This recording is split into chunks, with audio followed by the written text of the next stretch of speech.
ನಮ್ಮ ಪರಂಪರೆಯಲ್ಲಿ ಏನು ಹೇಳ್ತಾರೆ, ಪೂಜೆ ಪುರಸ್ಕಾರಗಳು ಪ್ರಾಥಮಿಕ ಹಂತ. ತಪ್ಪ ಅಂದ್ರೆ ಅಲ್ಲ, ಆದ್ರೆ ಅಲ್ಲೇ ನಿಲ್ಲಬೇಡ. ಪೂಜೆಯನ್ನ ಮಾಡ್ತಾ ಮಾಡ್ತಾ ನಿನ್ನ ಒಳಗೆ ಆ ದೈವತ್ವ ಇರುವಿಕೆಯನ್ನ ಅರಿವು ಬಂದ ಮೇಲೆ ಪೂಜೆ ಅವಶ್ಯಕತೆ ಇಲ್ಲ.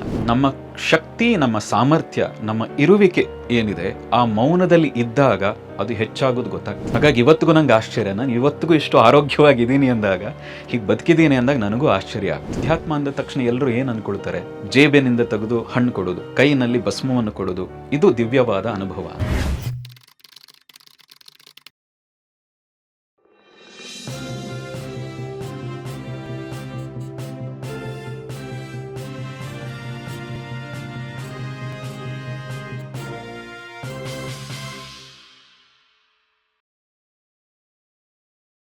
ನೀವು ಶಕ್ತಿ ಆರಾಧಕರ?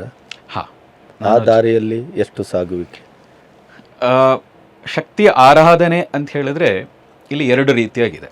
ನಾವು ತಂತ್ರದ ಅಂತ ಕೇಳಿದ ತಕ್ಷಣ, ಶಕ್ತಿ ಆರಾಧನೆ ಅಂದ ತಕ್ಷಣ ತಂತ್ರವೇ ಬರೋದು. ಮತ್ತು ತಂತ್ರ ಅಂದ ತಕ್ಷಣ ಜಗತ್ತಿನಲ್ಲಿ ಸ್ವಲ್ಪ ಬೇರೆ ಬೇರೆಯ ದೃಷ್ಟಿಕೋನದಲ್ಲೇ ಮತ್ತು ಅದನ್ನು ವಾಮಭಾಗದಲ್ಲೇ ನೋಡ್ತಾರೆ. ಹೌದು, ಮತ್ತು ವಿಕ್ಷಿಪ್ತವಾಗಿ ಜಾಸ್ತಿ ನೋಡ್ತಾರೆ. ಅದು ಕೆಲವು ಮಾಧ್ಯಮಗಳ, ಕೆಲವು ಜನಗಳ, ಬಹುಶಃ ಅದರ ಅಭಿವ್ಯಕ್ತಿಯ ಸ್ವರೂಪ ಬದಲಾಗಿದ್ದೇ ಕಾರಣ ಇರಬಹುದೇನೋ. ಆ ಕಾರಣದಿಂದಾಗಿ ಅದಕ್ಕೆ ಆ ಹೆಸರು ಬಂದಿದೆ. ಹಾಗೆ ನೋಡೋದಿದ್ರೆ ತಂತ್ರ ಅಂದರೆ ಯಾರ್ಯಾರು ಹೇಗೆ ಏನೇನು ಮಾಡ್ತಾ ಇದ್ದಾರೆ ಅದೆಲ್ಲವೂ ತಂತ್ರವೇ. ಅದರಲ್ಲಿ ನಾವು ಸ್ವಲ್ಪ ಜಗನ್ಮಾತೆಯ ಆರಾಧನೆಯ ಕಡೆಗೆ ಹೆಚ್ಚು ಒಲವು ಬಂದದ್ರಿಂದಾಗಿ ನಮ್ಮ ಒಳಗೆಯೇ ಆ ಶಕ್ತಿಯನ್ನು ನೋಡಿಕೊಂಡು ಎರಡು ರೀತಿಯಾಗಿದೆ. ಅಂತರ್ಮುಖ ಸಮಾರಾಧ್ಯ ಬಹಿರ್ಮುಖ ಸಮಪ್ರಭಾ ಅಂತ ಲಲಿತಾ ಸಹಸ್ರನಾಮದಲ್ಲಿ ಹೇಳ್ತಾರೆ. ಜಗನ್ಮಾತೆ ಒಲಿಯೋದು ಯಾರಿಗೆ ಅಂದರೆ, ಅಂತರ್ಮುಖ ಯಾರು ಸಮಾರಾಧ್ಯ ಮಾಡ್ತಾರೆ ಅವರಿಗೆ ಬೇಗ ಒಲಿತಾಳೆ ಅನ್ನೋದು ಒಂದು ಮಾತು. ಲಲಿತಾ ಸಹಸ್ರನಾಮದ ತಂತ್ರದ ಮೂಲ ಕೃತಿ, ಅದರಲ್ಲಿ ಹೇಳುವಂಥ ಮಾತು. ಆಗ ಗುರು ಕೃಪೆಯಿಂದ ಬಹುಶಃ ನಮಗೇ ಅರಿವಿಲ್ಲದೆ ಆ ಮಾರ್ಗಕ್ಕೆ ಹೋಗಿ ನಮ್ಮ ಒಳಗಿರುವ ಆ ಚಕ್ರಗಳನ್ನು, ಆ ಶ್ರೀ ಯಂತ್ರ ಅಂತ ಏನು ಕರೀತಾರೆ, ಬಹಿರ್ಮುಖವಾಗೂ ಇದೆ, ಅಂತರ್ಮುಖವಾಗೂ ಇದೆ. ಅದು ಸಾಂಕೇತಿಕ ಬಹಿರ್ಮುಖ ಇರೋದು. ಅಂತರ್ಮುಖ ಏನಿದೆ ಅದು ಬಲಿಷ್ಠವಾದದ್ದು. ನಮ್ಮದೇ ದೇಹವನ್ನು ಶ್ರೀಯಂತ್ರ ಅಂತ ನೋಡಿಕೊಂಡು ಆ ಜಗನ್ಮಾತೆಯನ್ನು ಆರಾಧಿಸುವಂತಹ ಪ್ರಯತ್ನ. ಹೊರಗೆ ನಾನು ಯಾವ ಮೂರ್ತಿ ಪೂಜೆಯನ್ನು ನಾನು ಮಾಡಲ್ಲ. ಬಹುಶಃ ತುಂಬ ಜನಕ್ಕೆ ಅನ್ಸ್ಬೋದು, ಗುರು ಅಂದ ತಕ್ಷಣ ಗಂಟೆಗಟ್ಟಲೆ ಆರತಿ, ನೈವೇದ್ಯ, ಎಲ್ಲವನ್ನು ಹೋಮ ಹವನ. ಹೋಮ ಹವನಗಳು ಅಪರೂಪಕ್ಕೆ ಆಗ್ತದೆ. ಅದನ್ನ ಜಗತ್ತಿನ ಕಲ್ಯಾಣಕ್ಕಾಗಿ. ಈ ಪೂಜೆಯ ಬಗ್ಗೆ ನಿರಂತರವಾದಂಥ ಒಂದು ನಮ್ಮಲ್ಲಿ ಒಂದಿಷ್ಟು ಶಿಷ್ಟಾಚಾರಗಳಿದೆಯಲ್ಲ, ಅದು ಬೇಡ ಅಂತ ಹೇಳೋದ ನೀವು? ಇಲ್ಲ, ಬೇಡ ಅಂತ ಯಾವುದೂ ಇಲ್ಲ. ನೋಡಿ, ನಮ್ಮಲ್ಲಿ ಈಗ ಶಂಕರರದೇ ಹೇಳ್ತೀನಿ. ಶಂಕರರು ಏನು ಹೇಳ್ತಾರೆ, ಅವರು ಪಂಚಾಯತತನವನ್ನು ಕೊಟ್ಟಿದ್ದಾರೆ. 5 ರೀತಿಯ ಮೂರ್ತಿಗಳನ್ನ ಇಟ್ಕೊಂಡು ನಿನಗೆ ಯಾವುದು ಮುಖ್ಯ ಅದನ್ನು ಮಧ್ಯೆ ಇಡು. ಗಣಪತಿ ಆದರೆ ಇಷ್ಟ ಆದರೆ ಗಣಪತಿಯನ್ನು ಮಧ್ಯೆ ಇಡು, ಶಕ್ತಿ ಆದರೆ ಮಧ್ಯ ಶಕ್ತಿಯನ್ನು ಇಡು, ಇನ್ನುಳಿದ ದೇವತೆಗಳನ್ನು ಸುತ್ತ ಇಡು. ಅದನ್ನು ಕೊಟ್ಟಂಥವರು ಶಂಕರರು ಅದನ್ನು ಮೀರಿ ಹೋಗಿ ಹೇಳ್ತಾರೆ, ಇಲ್ಲದೇ ಇರೋದೆಲ್ಲ ಯಾಕೆ ಮಾಡ್ತೀಯ, ಭಜಗೋವಿಂದಂ, ನಾಮಸ್ಮರಣೆ ಮಾಡು ಸಾಕು ಅಂತ ಹೇಳ್ತಾರೆ. ಅದಕ್ಕೂ ಮುಂದೆ ಹೋಗಿ ಹೇಳ್ತಾರೆ, ಶಿವಮಾನಸ ಪೂಜೆ, ಹೊರಗೆ ಪೂಜೆ ಮಾಡೋದಲ್ಲ, ನಿನ್ನ ಮನಸ್ಸಿನ ಒಳಗೆ ಪೂಜೆ ಮಾಡು ಅಂತ ಹೇಳ್ತಾರೆ. ಎಲ್ಲ ಮಾರ್ಗಗಳನ್ನು ಶಂಕರರು ಕೊಡ್ತಾ ಹೋಗ್ತಾರೆ. ಇದೆಲ್ಲವನ್ನು ಕೊಟ್ಟಂಥವ್ರು ಕೊನೆಗೆ ನಿರ್ವಾಣ ಷಟ್ಕದಲ್ಲಿ ಹೇಳ್ತಾರೆ, ಇದ್ಯಾವುದು ಬೇಡ, ಇದ್ಯಾವುದೂ ಅಲ್ಲ, ಇದ್ಯಾವುದೂ ಅಲ್ಲ, ಇದೇನೂ ನನಗೆ ಗೊತ್ತಿಲ್ಲ, ಶಿವೋಹಂ ಶಿವೋಹಂ ಅಂತಲೂ ಹೇಳ್ತಾರೆ. ಹಾಗಂದ ತಕ್ಷಣ ಪೂಜೆ ವಿರೋಧಿನ ಅಂದರೆ ಅಲ್ಲ. ನೀವು ಯಾಕೆ ನಿಮ್ಮ ಆಚರಣೆಯಲ್ಲಿ ಪೂಜೆಗೆ ಹೆಚ್ಚು ಮಹತ್ವ ಕೊಡ್ತಾ ಇಲ್ಲ? ಪೂಜೆಗೆ ಮಹತ್ವ ಕೊಟ್ಟರೆ ಮನಸ್ಸು ಹೊರಾಭಿಮುಖವೂ ಆಗ್ತದೆ. ನಮಗೆ ಒಳಾಭಿಮುಖ ಬಹಳ ಪ್ರೀತಿ ಇರೋದ್ರಿಂದಾಗಿ ಹೊರಾಭಿಮುಖವಾದಂಥ ಪೂಜೆ ಪುರಸ್ಕಾರಗಳು, ನಮ್ಮ ಪರಂಪರೆಯಲ್ಲಿ ಏನು ಹೇಳ್ತಾರೆ, ಪೂಜೆ ಪುರಸ್ಕಾರಗಳು ಪ್ರಾಥಮಿಕ ಹಂತ. ತಪ್ಪ ಅಂದರೆ ಅಲ್ಲ, ಆದರೆ ಅಲ್ಲೇ ನಿಲ್ಲಬೇಡ. ಗ್ರಂಥಾಲಯಕ್ಕೆ ಯಾಕೆ ಹೋಗ್ತೀಯ? ಪುಸ್ತಕಗಳನ್ನು ಓದಲಿಕ್ಕೆ. ನಿನ್ನ ತಲೆಯನ್ನು ಆ ಗ್ರಂಥಾಲಯ ಮಾಡ್ಕೊಳ್ಳಿಕ್ಕೆ, ಅರ್ಥಾತ್ ಜ್ಞಾನ ಭಂಡಾರ ನೀನಾಗಲಿಕ್ಕೆ ಹೋಗ್ತಾ ಇದ್ದು. ಪರ್ಮನೆಂಟಾಗಿ ಅದನ್ನೇ ಮಾಡಲ್ವಲ್ಲ. ಗ್ರಂಥಾಲಯದಲ್ಲಿರೋ ಪುಸ್ತಕಗಳು ಮುಗಿದ ಮೇಲೆ, ನಿನ್ನ ತಲೆಗೆ ಆ ಜ್ಞಾನ ಬಂದ ಮೇಲೆ ಗ್ರಂಥಾಲಯದ ಅವಶ್ಯಕತೆ ಹೇಗಿಲ್ವೋ, ಪೂಜೆಯನ್ನು ಮಾಡ್ತಾ ಮಾಡ್ತಾ ನಿನ್ನ ಒಳಗೆ ಆ ದೈವತ್ವ ಇರುವಿಕೆಯನ್ನು ಅರಿವು ಬಂದ ಮೇಲೆ ಪೂಜೆ ಅವಶ್ಯಕತೆ ಇಲ್ಲ. ಹಾಗಾಗಿ ದೇವರನ್ನು ಪೂಜೆ ಮಾಡ್ತಾ ಮಾಡ್ತಾ ನಮ್ಮ ಉದ್ದೇಶ ಏನು? ಯೋಗದ 4 ಮಾರ್ಗಗಳ ಉದ್ದೇಶ, ಅದು ಭಕ್ತಿಯೋಗ ಇರಲಿ, ಕರ್ಮಯೋಗ ಇರಲಿ, ಅಷ್ಟಾಂಗ ಯೋಗ ಅಥವಾ ರಾಜಯೋಗ ಇರಲಿ, ಅಥವಾ ಜ್ಞಾನಯೋಗ ಇರಲಿ, ಅಥವಾ ಮಾರ್ಗ ಇರಲಿ, ಇದರ ಉದ್ದೇಶ ಏನು? ಅಥವಾ ಇದೆಲ್ಲದರ ಉದ್ದೇಶ ಅಥವಾ ಒಂದು ಉದ್ದೇಶ ಏನು? ನಮ್ಮ ಒಳಗಿರುವ ದೈವತ್ವದ ಜಾಗೃತಿ. ಅದಾಗಬೇಕಾದ್ರೆ ಭಕ್ತಿಯನ್ನಾದರೂ, ಜ್ಞಾನವನ್ನಾದರೂ, ಕರ್ಮವನ್ನಾದರೂ, ಯಾವುದನ್ನು ಬೇಕಾದರೂ ಅಥವಾ ಎಲ್ಲವನ್ನೂ ಬೇಕಾದರೂ ಇಟ್ಕೋಬಹುದು. ಆ ಪರಿಕ್ರಮಣ ಆದ ನಂತರ, ದಾರಿ ಆದ ನಂತರ ಭಕ್ತಿಯಲ್ಲಿ ಇರಲೇಬೇಕು ಅಂತಿಲ್ಲ. ಜ್ಞಾನದಲ್ಲೂ ಪೂರ್ಣವಾಗಿ ತೊಡಗ್ಬಿಡಬಹುದು. ಹಾಗಾಗಿ ಆ ತನಗೆ ತಾನೇ ಆ ಪೂಜೆ ಕೂಡ ಕಳಚಿ ಹೋಗ್ತದೆ. ಇಲ್ಲಿ ಬಿಡಬೇಕು ಅನ್ನೋದು ಏನೂ ಇರಲ್ಲ. ನಮ್ಮ ಕೈಲಿ ತುಂಬ ವಿಷಯಗಳೇನು ಅಂದರೆ ನಮ್ಮ ಕೈಲಿ ಏನೂ ಇರಲ್ಲ. ನಾವು ಹೇಳಿದ್ವಲ್ಲ, ಒಂದು ಟೈಮ್ನಲ್ಲಿ ಅಭಿಷೇಕ ಪೂಜೆಯನ್ನು ಯಥೇಚ್ಛವಾಗಿ ಮಾಡ್ತಾ ಇದ್ವು. ಇದ್ದಕ್ಕಿದ್ದ ಹಾಗೆ ಆ ಭಾವವೇ ಬಿದ್ದು ಹೋಯಿತು. ಮಾಡಬೇಕು ಅಂತ ಬರಲೇ ಇಲ್ಲ. ಕಣ್ಣು ಮುಚ್ಚಿದ್ರೆ ಅಲ್ಲೇ ಪೂಜೆ ನಡಿಲಿಕ್ಕೆ ಶುರುವಾಯಿತು. ಅದಷ್ಟೇ. ನಾನು ಬಿಟ್ಟೆ ಅನ್ನೋದು ತಪ್ಪಾಗಬಹುದು ಬಹುಶಃ. ಅದಾಗದೆ ಬಿಟ್ಟು ಹೋಯಿತು. ಆದರೆ ಅದ್ರ ಬಗ್ಗೆ ತುಚ್ಛ ಭಾವ ಇದೆಯಾ? ಖಂಡಿತ ಇಲ್ಲ. ಉಪಾಸನ ನೀವು ಪೂಜೆ ಮಾಡೋದಿದ್ರೂ ಸ್ವಾಗತ ಇದೆ. ಆದರೆ ಅಲ್ಲೇ ನಿಲ್ಲಬೇಡಿ. ಅದು ಪ್ರಾಥಮಿಕ ಹಂತ. ನಿಮ್ಮ ಒಳಗೆ ಆ ದೈವತ್ವ ಏನಿದೆ ಅದರ ಜಾಗೃತಿಯ ಕಡೆ ಗಮನ ಕೊಡಿ ಅನ್ನೋದಷ್ಟೇ ನಮ್ಮ ಮಾತು. ನಿಮ್ಮ ಈ ಒಟ್ಟು ಸಾಧನೆಯ ಪಥದಲ್ಲಿ ಕೆಲವು ಕಾಡ ಮೌನ, ಕೆಲವು ಅಂತರ್ಮುಖ್ಯತ್ವ, ಕೆಲವು ಬಹಿರ್ಮುಖ, ಈ ಥರದ್ದೆಲ್ಲ ಸ್ವಲ್ಪ ಕೇಳಿದೆ ನಾನು. ನೀವು ಆ ನಿಮ್ಮ ಸಾಧನೆಯ ಒಟ್ಟು ಒಂದು ಪ್ರಯಾಣದಲ್ಲಿ ಈ ಥರದ ಕೆಲವು ಘಟ್ಟಗಳನ್ನು ದಾಟಿದ್ದೀರಲ್ಲ, ಅದನ್ನು ಸ್ವಲ್ಪ ಹೇಳಿ. ಏನಂದರೆ, ಮುಂಚೆಯಿಂದ ನಮಗೆ ವರ್ಷದಲ್ಲಿ ಒಂದು 3 ದಿನ ಮೌನದಲ್ಲಿರಬೇಕು ಅಂತ. ಈ ಹೊರಗಡೆ ನೋಡಿ ನೋಡಿ ಸಾಕಾದಾಗ ನಮ್ಮ ಒಳಗೆ ಏನಿದೆ ಅಂತ ತಿಳ್ಕೊಬೇಕಾದ್ರೆ ಅಲ್ಲಲ್ಲಿ ಮೌನ ನಿಲ್ಲಬೇಕು ಅನ್ನೋದು ನಮಗೊಂದು ಗೋಚರ ಗೊತ್ತಿತ್ತು. ಒಂದಷ್ಟು ತಿಳಿದಿದ್ದ ಕಾರಣ ವರ್ಷದಲ್ಲಿ 3 ದಿನ ಮೌನದಲ್ಲಿ, ಏಕಾಂತದಲ್ಲಿ ಮೌನದಲ್ಲಿ ಇರ್ತಾ ಇತ್ತು. ಇದು ಒಮ್ಮೆ ಅನ್ನಿಸ್ತು, 2015ರಲ್ಲಿ ಒಮ್ಮೆ ಅನ್ನಿಸ್ತು, ಇಲ್ಲ ಇದು ಎಷ್ಟು ಸಾಧ್ಯ ಅಷ್ಟು ಸಮಯ ಒಮ್ಮೆ ದೀರ್ಘಕಾಲ ಮೌನದಲ್ಲಿರೋ ಪ್ರಯತ್ನ, ಏಕಾಂತದಲ್ಲಿರೋ ಪ್ರಯತ್ನ ಮಾಡಬೇಕು ಅಂತ. ಅದರ ಪರಿಣಾಮ 2015 ಏಪ್ರಿಲ್ 6ನೇ ತಾರೀಕು ಕೂತದ್ದು. ಜೂನ್ ಬಹುಶಃ ಮಧ್ಯಭಾಗ ಅಥವಾ ಕೊನೆಯ ಭಾಗದಲ್ಲಿ ಸುಮಾರು 84 ದಿನಗಳ ಕಾಲ ಮೌನದಲ್ಲಿ, ಏಕಾಂತದಲ್ಲಿ, ಯಾರನ್ನು ನೋಡದೆ, ಯಾರ ಜೊತೆಯೂ ಮಾತಾಡದೆ 84 ದಿನಗಳ ಕಾಲ ಇರಲಿಕ್ಕೆ ಸಾಧ್ಯ ಆಯಿತು. ಆ ಮೌನಕ್ಕಿರುವ ಶಕ್ತಿಯ ಒಂದು ಅಪಾರವಾದದ್ದು ಅನುಭೂತಿ, ಅದ್ಭುತವಾದದ್ದು. ಏನಂದರೆ, ನಮ್ಮ ಶಕ್ತಿ, ನಮ್ಮ ಸಾಮರ್ಥ್ಯ, ನಮ್ಮ ಇರುವಿಕೆ ಏನಿದೆ ಆ ಮೌನದಲ್ಲಿ ಇದ್ದಾಗ ಅದು ಹೆಚ್ಚಾಗೋದು ಗೊತ್ತಾಗ್ತದೆ. ಮಾತಿನಲ್ಲಿಲ್ಲ, ಸಾಧ್ಯವೇ ಇಲ್ಲ. ನೀವು ಮಾತಾಡದಷ್ಟು ಅಲ್ಲೂ ಕೂಡ ಕಲಿತೀರಿ. ಆದರೆ ಮೌನದಲ್ಲಿ ಕಲಿತಷ್ಟು, ಏಕಾಂತದಲ್ಲಿ ಕಲಿತಷ್ಟು ನೀವು ಹೊರಗಡೆ ಕಲಿಯೋದು ಪ್ರಮಾಣ ಕಡಿಮೆ ನನ್ನ ಪ್ರಕಾರ. ನಾನು 2 ಬಾರಿ ಆಗಿದ್ದೀನಿ. 2017ರಿಂದ ಕೂಡ ಏಕಾಂತವಾಸ ಅಂತೇನಿಲ್ಲ, ಆಗಾಗ ಹೊರಗೆ ಹೋಗೋದು, ವಾಕ್ ಮಾಡೋದು ಜನರ ನಡುವೆ ಅದಿತ್ತು. ಆದರೆ ಏಕಾಂತದಲ್ಲಿದ್ದಾಗ ನೀವು ಎಷ್ಟು ಪುಸ್ತಕಗಳನ್ನು ಓದಿದ್ದೀರೋ, ಎಷ್ಟು ತಿಳಿದಿದ್ದೀರೋ ಅದೆಲ್ಲದರ ಮತನ ಆಗೋದು ಯಾವಾಗ ಅಂದರೆ ನೀವು ಏಕಾಂತದಲ್ಲಿದ್ದಾಗ. ನೀವೇನೇ ಮಾತಾಡಿದ್ರು, ಅಪ್ರಾಮಾಣಿಕತೆ ಇದ್ದರೂ ಕೂಡ ಅದರ ಚುಚ್ಚುವಿಕೆ ಇರೋದು ಒಬ್ಬರೇ ಇದ್ದಾಗ. ತಪ್ಪು ಅನ್ನೋ ಅರಿವು ಶುರು ಆಗ್ತದೆ, ಚುಚ್ಚಲಿಕ್ಕೆ ಶುರು ಆಗ್ತದೆ. ಅದೆಲ್ಲವೂ ಕ್ಲೀನಾಗಿ ನಿಮ್ಮ ವ್ಯಕ್ತಿತ್ವ ರೂಪುಗೊಳ್ಳೋದು ಯಾವಾಗ ಅಂದರೆ ಏಕಾಂತದಲ್ಲಿದ್ದಾಗ. ಮತ್ತು ಒಳ್ಳೆಯ ಸಾಧನೆಯ ಪಕ್ವತೆ ಬರೋದು, ಗಟ್ಟಿತನ ಬರೋದು ಏಕಾಂತದಲ್ಲಿದ್ದಾಗ. ಅದನ್ನು 2015ರಲ್ಲೂ ಅನುಭವಿಸಿದ್ವು, 2017ರಲ್ಲೂ ಅನುಭವಿಸಿದ್ವು. ಜೀವನ ಇಷ್ಟೇ, ನಮ್ಮ ಕೈಲೇನೂ ಮಾಡಲಿಕ್ಕೆ ಸಾಧ್ಯವೇ ಇಲ್ಲವೇನೋ ಅಂತ ಏಕಾಂತದಲ್ಲಿ ಕೂರಿ ಒಂದು 3 ದಿನ ಕೂರಿ ನಿಮಗೊಂದು ದಾರಿ ಕಾಣಿಸ್ಲಿಕ್ಕೆ ಶುರುವಾಗ್ತದೆ. ನಮ್ಮ ಎಲ್ಲ ಋಷಿಗಳು ಅದನ್ನು ಹೇಳ್ತಾ ಬಂದಿದ್ದಾರೆ. ನೀವು ಹಿಮಾಲಯದಲ್ಲೂ ಕೂಡ ಪ್ರತಿಯೊಬ್ಬ ಸಾಧಕ 6 ತಿಂಗಳ ಕಾಲ ಏಕಾಂತದಲ್ಲಿ ಒಂದು ಗುಹೆಯಲ್ಲಿ ವಾಸ ಮಾಡಬೇಕು. ನೀವು ಸ್ವರ್ಗಾಶ್ರಮ ಈ ಥರದ್ದೆಲ್ಲ ಕೇಳಿರಬಹುದು. ಅಲ್ಲೆಲ್ಲೂ ಒಂದಿದೆ, ನೀವು ಹೋದರೆ ಧ್ಯಾನಕ್ಕೆ ಒಂದು ರೂಮ್ನೇ ಕೊಟ್ಬಿಡ್ತಾರೆ ನೀವು ಒಳ್ಳೆಯ ಸಾಧಕ ಅಂತ. ಆದರೆ ಕೆಲವು ಆಶ್ರಮಗಳು ಇವತ್ತಿಗೂ ಇದೆ ಆ ಥರ.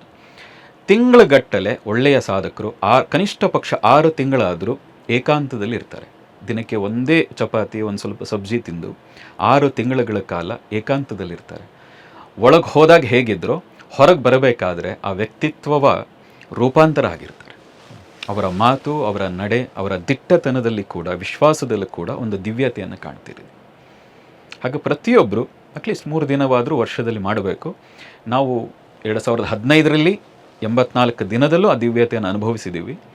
2017ರಿಂದ 20 ತನಕ ಇದ್ದಾಗಲೂ ಕೂಡ ಆ ದಿವ್ಯತೆಯನ್ನು, ವಿಶ್ವಾಸವನ್ನು, ಜೀವನದ ಏನನ್ನು ಮಾಡಬೇಕಾಗಿದೆ ಅನ್ನುವಂತಹ ಅರಿವನ್ನು, ಒಂದು ಕ್ಲಾರಿಟಿ ಅಂತ ಏನು ಕರೀತಾರೆ, ಅದನ್ನು ಕೂಡ ಕಂಡಿದ್ದೀವಿ. ಅದರ ಪರಿಣಾಮ ನಿಮ್ಮ ಮೇಲೆ ಎಷ್ಟು ಮಟ್ಟಿಗೆ ನಂತರದ ದಿನಗಳಲ್ಲಾಯಿತು? ಮುಂದೆ ಏನು ಮಾಡಬೇಕಾಗಿದೆ ಆ ಮಾಡ್ಲಿಕ್ಕೆ ನಾನು ಗೋಚರಗಳಾಗ್ತವಾಗ ನೋಡಿ, 2011ರಿಂದ ಈ ಥರದ ಒಂದು ದಿವ್ಯವಾದ ಅನುಭವಗಳು. ನಾನು ಮೊದಲೇ ಹೇಳಿದಾಗೆ ಪ್ರತ್ಯಕ್ಷ ಗುರು ಇಲ್ಲದ ಕಾರಣಕ್ಕೆ ಇದನ್ನೆಲ್ಲ ಹೇಳಿದಾಗ ಏನಾಗ್ತದೆ, ಬಹುಶಃ ತುಂಬ ಜನರಿಗೆ ಇದು ಅತೀತ ಅಥವಾ ಸುಮ್ಮನೆ ಏನೋ ಮಾತು ಅನ್ನೋದೇ ಆಗ್ತದೆ. ಹಾಗಾಗಿ ನಾನು ತುಂಬಾ ಬಾರಿ ಇದನ್ನ ಅವರವರ ಹಣೆ ಬರ, ಅವರವರ ಭಾವಕ್ಕೆ, ಅವರವರ ಭಕ್ತಿಗೆ ನಿಮ್ಮ ಜ್ಞಾನ ನಿಮ್ಮದು, ನಿಮ್ಮ ಬೆಳಕು ನಿಮ್ಮದು, ನಿಮ್ಮ ಅಂತರಂಗದ ಸಾಕ್ಷಾತ್ಕಾರ ನಿಮ್ಮದು. ಈಗ ನಾನು ಯಾಕೆ ನಿಮ್ಮ ಹತ್ರ ಇಷ್ಟು ಬಿಡಿಯಾಗಿ ಕೇಳ್ತಾ ಇದ್ದೇನೆ ಅಂದರೆ, ಕೇಳುವ ವ್ಯವಧಾನವನ್ನು ಕಳ್ಕೊಂಡಿದ್ದೇವೆ, ನೋಡುವ ವ್ಯವಧಾನ ನಮಗೆ ಇಲ್ಲವೇ ಇಲ್ಲ. ಆಮೇಲೆ ನೋಡಬೇಕು ಅಂತ ಅನ್ನಿಸುವ ವ್ಯಕ್ತಿಗಳು ಸಿಕ್ಕುವುದಿಲ್ಲ. ಈಗ ಅಪರೂಪಕ್ಕೆ ತಾವು ಸಿಕ್ಕಿದ್ದೀರಿ, ಅದರಿಂದ ಒಂದಿಷ್ಟು ಕೇಳೋಣ ಅಂತ. ಅದರ ಪರಿಣಾಮ ಸಮಾಜಕ್ಕೆ ಎಷ್ಟು ಆಗತ್ತೋ ಬಿಡುತ್ತೋ ಅನ್ನೋದು ರಿಸೀವಿಂಗ್ ಎಂಡಿಗೆ ಬಿಟ್ಟದ್ದು. ಅದು ನಾವು ಅದನ್ನು ಈಗಲೇ ಅದನ್ನು ಯಾವುದೇ ತೀರ್ಮಾನಕ್ಕೆ ಬರಲಿಕ್ಕೆ ಸಾಧ್ಯ ಇಲ್ಲ. ಕೆಲವ್ರಿಗೆ ಒಣ ಹರಟೆ ಆಗಿ ಕಾಣ್ಬೋದು, ಏನೋ ಕೆಲಸ ಇಲ್ಲದೆ ಇದ್ದ ಗಣಪತಿ ಮತ್ತು ಇವರು ಕೂತ್ಕೊಂಡು ಮಾತಾಡ್ತಾ ಇದ್ದಾರೆ ಅಂತ ಅನಿಸ್ಬೋದು. ಆದರೆ ನನಗೊಂದು ನಂಬಿಕೆ ಇದೆ, ಇವತ್ತಿನ ಆಧುನಿಕವಾದಂಥ ಗ್ಲೋಬಲೈಸೇಷನ್ನಲ್ಲಿ ಕೂಡ ಯಂತ್ರಗಳೇ ಮನುಷ್ಯನಕ್ಕಿಂತ ಹೆಚ್ಚು ಪ್ರಾಮುಖ್ಯತೆಯನ್ನು ಪಡೆದಾಗಲೂ ಕೂಡ ನಮ್ಮ ಅಂತರಂಗದ ಒಂದು ನೆಲೆ ಇದೆಯಲ್ಲ, ಅದು ಸತ್ತಿಲ್ಲ ಅಂತ ನಂಬಿದ್ದೇನೆ ನಾನು. ಅದು ಅರಳುತ್ತಾ ಇದೆ.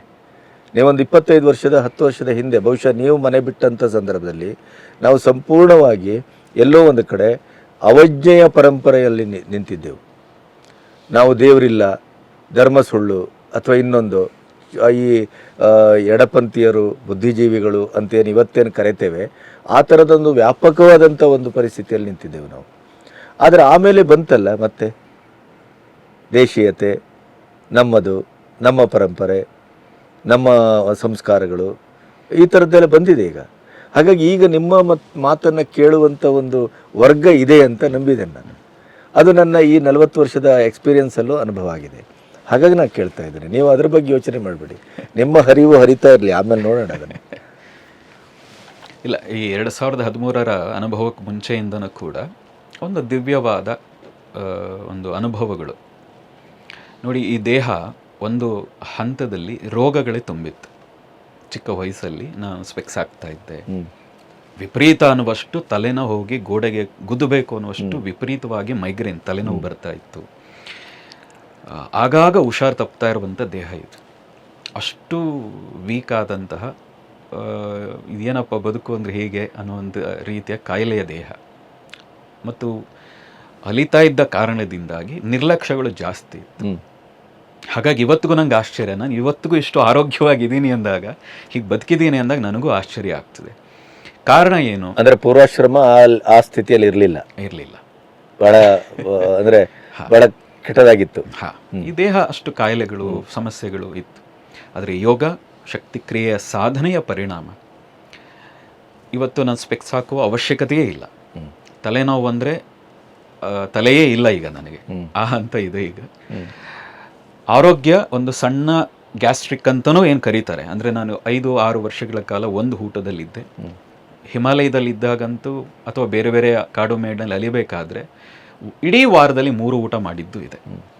21 ತಿಂಡಿ ಊಟ ಎರಡೂ ಸೇರಿದ್ರೆ 21 ಏನಾಗ್ತದೆ, ಅದರಲ್ಲಿ ಕೇವಲ 3, ಆ ರೀತಿ 6 ತಿಂಗಳ ಕಾಲ ಇದ್ದದ್ದು ಇದೆ. ಇದೆಲ್ಲ ಆದರೂ ಕೂಡ ಈ ದೇಹ ಇನ್ನೂ ಇಷ್ಟು ಆರೋಗ್ಯವಾಗಿದೆ ಅಂದರೆ, ಇಷ್ಟೊಂದು ಆರಾಮವಾಗಿದೆ ಅಂತ ಹೇಳಿದ್ರೆ ಅದಕ್ಕೆ ಕಾರಣ ತೇಜಸ್ಸು ಇದೆ, ಸಾಧನೆಯ ದಾರಿ. ಇದು ಕೂಡ ಇವತ್ತು ಪ್ರತಿಯೊಬ್ಬರು ಕೇಳೋದೇ ಆರೋಗ್ಯ. ಎಷ್ಟು ದುಡಿದ್ರು ಎಷ್ಟು ಮಾಡಿದರೂ ಕೂಡ ಕೊನೆಗೆ ಕೇಳೋದು ಆರೋಗ್ಯ. ಈ ಸಾಧನೆಯ ಕಾರಣದಿಂದಾಗಿ, ಆ ದಿವ್ಯವಾದ ಅನುಭವದ ಕಾರಣದಿಂದಾಗಿ ಇದರಲ್ಲಿ ಹೆಚ್ಚು ನಾನು ಫಲವನ್ನು ಪಡೆದಿದ್ದೀನಿ. ಎರಡನೇದು ಆತ್ಮವಿಶ್ವಾಸ. 100 ಜನಕ್ಕೆ 1000 ಜನಕ್ಕೆ ಕೊಡುವಷ್ಟು ಒಂದು ಆತ್ಮವಿಶ್ವಾಸ ಏನಿದೆ ನೋಡಿ. ಅಧ್ಯಾತ್ಮ ಅಂದ ತಕ್ಷಣ ಎಲ್ಲರೂ ಏನು ಅಂದ್ಕೊಳ್ತಾರೆ, ಜೇಬಿನಿಂದ ತೆಗೆದು ಹಣ್ಣು ಕೊಡೋದು, ಖಾಲಿ ಜೇಬಿನಿಂದ ತೆಗೆದು ಹಣ್ಣನ್ನು ಕೊಡೋದು, ಕೈನಲ್ಲಿ ಭಸ್ಮವನ್ನು ಕೊಡೋದು, ಇದು ದಿವ್ಯವಾದ ಅನುಭವ ಅಂತ. ನಾವು ಕಾಲೇಜ್ ದಿನಗಳಲ್ಲಿರುವಾಗ ಇಂಥವರಿಗೆ ಕುಂಬಳಕಾಯಿ ಕೊಡಿ ಅಂತ ಕೇಳಿದ್ದೆವು. ವಾಚ್ ಕೊಡೋದಷ್ಟೇ ಅಲ್ಲ, ಭಸ್ಮ ಕೊಡೋದಷ್ಟೇ ಅಲ್ಲ, ಒಂದು ಸಾಧ್ಯವಾದ್ರೆ ಒಂದು ಕುಂಬಳಕಾಯಿ ಕೊಡಿ ಅಂತ. ಅಂದರೆ ನಮ್ಮಲ್ಲಿ ಕೊಡುವ ಮತ್ತು ಕೊಡದಿರುವ ಈ ವಿಸ್ಮಯಗಳಲ್ಲಿ ಅಧ್ಯಾತ್ಮವನ್ನು ಅರ್ಥ ಮಾಡ್ಕೊಳ್ಳುವ ಒಂದು ಕೊಟ್ಟಿತನ ಇತ್ತು. ಆದರೆ ನಮ್ಮಲ್ಲಿ ಅಧ್ಯಾತ್ಮ ಅಂದರೆ, ನಿಜವಾದ ಅಧ್ಯಾತ್ಮ ಅಂದರೆ ನಿನ್ನ ಒಳಗಿನ ಪರಿವರ್ತನೆ ಏನಿದೆ. ಹಿಂದೆ ಹೇಗಿದ್ದೆ ಈಗಿಲ್ಲದೆ ಇವತ್ತು ನೀನು ಬೆಳೆದು ನಿಂತಿದ್ರೆ, ನಿನ್ನ ಒಳಗೊಂದು ದಿವ್ಯತೆ ಇದ್ರೆ, ಅದು ನಿಜವಾದ ಆಧ್ಯಾತ್ಮ. ಆ ದಾರಿಯಲ್ಲಿ ಪರಿಕ್ರಮ ಮಾಡದವರು ಗೊತ್ತಾಗ್ತದೆ ಆ ದಿವ್ಯತೆ ಅಂದ್ರೆ ಏನು ಅನ್ನೋದು. ಅದು ನಮ್ಮ ಈ ಸನಾತನ ಪರಂಪರೆಯ ಕೊಟ್ಟಂಥ ಅಧ್ಯಾತ್ಮದ ಒಂದು ದೊಡ್ಡ ಕೊಡುಗೆ. ನಿನ್ನ ಒಳಗಾದ ಪರಿವರ್ತನೆ ಏನಿದೆ ಅದು ನಿಜವಾದ ಪವಾಡ, ಹೊರಗಿನ ಪವಾಡಗಳು ನಿಜವಾದದ್ದಲ್ಲ ಅಂತ ಅದನ್ನು ಅನುಭವಿಸಿದ್ದೀವಿ. ಒಳಗಿನ ಪವಾಡ ನಿಮಗೆಷ್ಟು ದರ್ಶನ ಕೊಟ್ಟಿದೆ? ನಾವು ಹೆಚ್ಚು ಓದ್ದವರಲ್ಲ, ಹೆಚ್ಚು ಅಲ್ದಿದ್ದೀವಿ. ಒಂದಷ್ಟು ಸಣ್ಣ ಪುಟ್ಟದಾಗ ಹೊತ್ಕೊಂಡಿರಬಹುದು. ಆದರೆ ಇವತ್ತಿನ ದಿನ ಯಾರು ಪ್ರೊಫೆಸರ್ಸ್, ಡಾಕ್ಟರ್ಸ್ ಅಥವಾ ಬೇರೆ ಬೇರೆಯ ದೊಡ್ಡ ದೊಡ್ಡ ಸ್ಥಾನದಲ್ಲಿ ಇದ್ದವರು ಕೂಡ ನಮ್ಮ ಮುಂದೆ ಬಂದು ಕಲಿತು ಸಲಹೆಯನ್ನು ಕೇಳ್ತಾರೆ ಅಂದರೆ ಆ ಸಾಧನೆಯ ದಿವ್ಯತೆ ಎಷ್ಟಿರಬಹುದು ಅಂತ ನೀವೇ ಯೋಚನೆ ಮಾಡಬಹುದು. ಮತ್ತು ಅವ್ರು ಎಲ್ಲರೂ ಸಮಾಧಾನಿತರಾಗಿ ಆ ಸಾಧನೆ ಮಾರ್ಗಕ್ಕೆ ತೊಡಗ್ತಾ ಇದ್ದಾರೆ ಅಂತ ಹೇಳಿದರೆ ಆ ಅನುಭವ ಎಷ್ಟು ಗಟ್ಟಿಯಾಗಿರಬಹುದು ಅನ್ನೋದನ್ನು ಕಾಣಬಹುದು. ವಯಸ್ಸಿಗೆ ಮೀರಿದ ಕೆಲವು ಸಂಯಮಗಳಿದೆ ಅಂತ ನಾನು ಭಾವಿಸ್ತೇನೆ ತಮಗೆ. ಇಲ್ಲದೇ ಇದ್ದರೆ ನೀವು ಮಠಾಧಿಪತಿ ಆಗ್ಬೋದಿತ್ತು, ಕಾವಿಯನ್ನು ತೊಡಬೋದಿತ್ತು, ಮತ್ತು ಬೇರೆ ಬೇರೆ ರೀತಿಯ ಇವತ್ತಿನ ನಮ್ಮ ಕಣ್ಣು ಮುಂದೆ ಇರುವಂಥ ಅದು ಸನ್ಯಾಸ ಪರಂಪರೆ ಇರ್ಬೋದು, ಬೇರೆ ಬೇರೆ ಆಶ್ರಮ ಪರಂಪರೆ ಏನಿದೆ ಅದೆಲ್ಲವೂ ಇವತ್ತು ನಮಗೆ ಬೇರೆ ಬೇರೆ ರೀತಿಯಲ್ಲಿ ಕಾಣಿಸ್ಕೊಳ್ತಾ ಇದೆ. ನಿಮಗೆ ಯಾಕೆ ಆಕರ್ಷಣೆಗಳು ಬರಲಿಲ್ಲ? ಭಾಳ ಹಿಂದೆಯೇ ಒಂದು 3-4 ಕಡೆಯಿಂದ ಈ ರೀತಿಯ ಏನು ಉತ್ತರಾಧಿಕಾರಿಯಾಗಿ ಅಥವಾ ಆಶ್ರಮನ ವಹಿಸ್ಕೊಳ್ಳಿಕ್ಕೆ ಕರ್ನಾಟಕದ 3 ಜಾಗಗಳಿಂದ ಮತ್ತು ಜೂನಾ ಅಖಾಡದ ಅದರ ಒಂದು ಪಂಥದ ಮಹಂತ ಗೋಪಾಲನಂದಗಿರಿ ಅಂಥೇಳಿ ಅವ್ರ ಕಡೆಯಿಂದ ಈಗೆಲ್ಲ ಸನ್ಯಾಸಿ ಆಗಲಿಕ್ಕೆ ಅಥವಾ ಒಂದು ಆಶ್ರಮದ ಪೀಠದ ವಹಿಸ್ಕೊಳ್ಳಿಕ್ಕೂ ಒಂದು ಇತ್ತು. ಆದರೆ ನಮ್ಮಲ್ಲಿ ಸ್ವತಂತ್ರತೆಯೇ ಹೆಚ್ಚು ಆವರಿಸ್ಕೊಂಡ್ಬಿಟ್ಟಿತ್ತು.